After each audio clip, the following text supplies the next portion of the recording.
Faute d'être parvenu à un accord avec la direction, les hôtesses et stewards de la compagnie Lufthansa ont observé une grève nationale de 24 heures.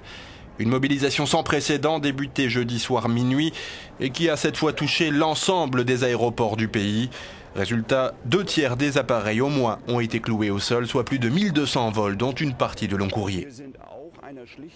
Nous sommes ouverts à la discussion pour trouver une solution au litige actuel en matière de salaire, explique ce porte-parole de la direction.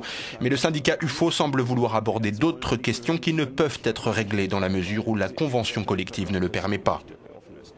Majoritaire avec près de 12 000 salariés sur les quelques 18 000 que compte la compagnie, le syndicat UFO réclame 5% d'augmentation sur 12 mois à compter d'avril 2012, après 3 ans de stagnation.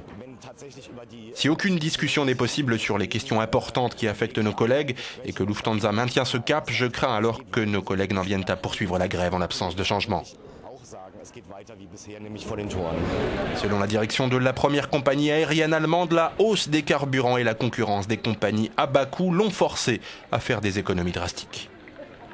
Je peux comprendre que le personnel de bord fasse grève, mais c'est plutôt ennuyeux pour les passagers.